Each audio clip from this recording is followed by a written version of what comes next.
Hello everybody, welcome back. It's me, Martin Redford, back in my container again. Firstly, I'd like to apologise for the delay in this video. I had some bad news. My grandfather passed away, which was unfortunate. He'll be sadly missed, but that's life, I suppose. We'll get there in the end. Right, so I've had a good crack at things today.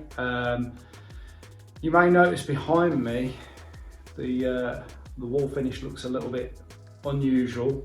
Gone is the foil backed insulation.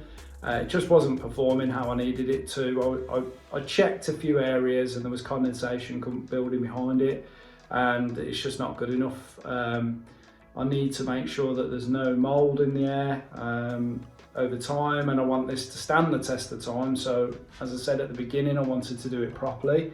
That meant that I had to rip all of the old insulation out from behind the studs, which was not a fun task because I didn't want to take the stud position out for a second time.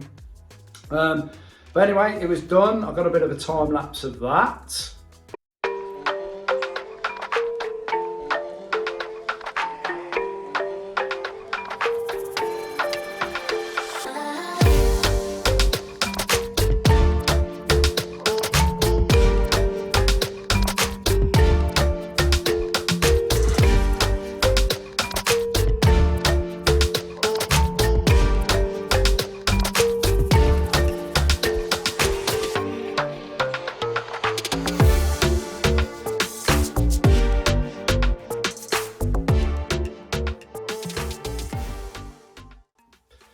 And then once we'd done all that, I employed a company to come and apply a closed cell based insulation foam to the metalwork on the roof and on the walls.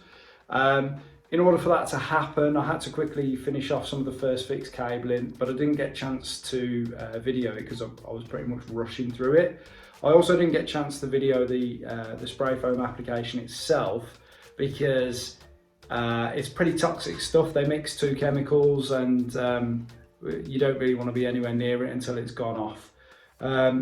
I left it to vent for a couple of weeks and it's fine. The odour is pretty strong at first, but it passes after a couple of days. But you need to make sure you've got ventilation. Fortunately for me, I've got the doorway there. What else have I done?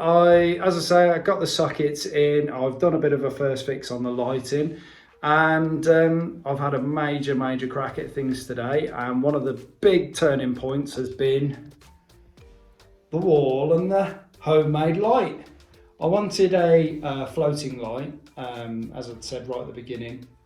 I have got an intention to come back later and backlight the actual board that's housing the spotlights, but I'll run that later. I'll just run it off of the same lighting feed. I've got my two sockets in the wall ready for the screen to go in, and then I've got like a rustic reclaimed timber. It's got no nails in it, and in order to get that to fix, I didn't want screws everywhere because I thought it'd look a bit of a mess. So I put a plywood board on the back stud work first, and then I got a nail gun and I pinned all of the boards through. And I think you'll agree, it looks quite nice. I mean, even close up, it's not really rough. I know it's rough timber, but it's got a slight burn effect to it as well. I bought it that way. I bought it off of eBay. But I'm really happy with the lights. First time I've ever tried to make anything like that, and that's worked out nicely. You can see I've got some lights in the middle of the room as well. So I've got my floating light there, lights there, and then I'll have another one of these at the other end. I don't know whether to do one in the middle because it was a bit of a ball ache to install it. As I say, like I didn't want any fittings. Like I don't know if you can see, but I didn't want any fixings on the front face at all. I wanted it to look like it was floating. So I've done a quick little video of that so you can see. But basically, I pinned it from behind and then put some battens on the plywood on the roof, and then I screwed into the battens from the side with an extender on the drill, and then that's given me the desired effect. So I'm really happy with that.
I've got some more plywood to finish off the ceiling.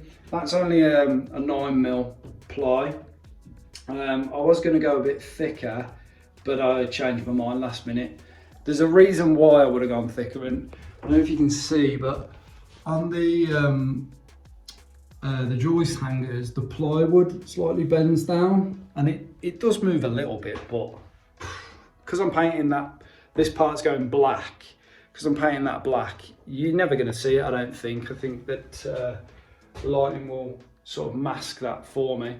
As I say, all my sockets are in now. They're all working all the way to the other end. Got my lighting. I've just terminated on this last spotlight here.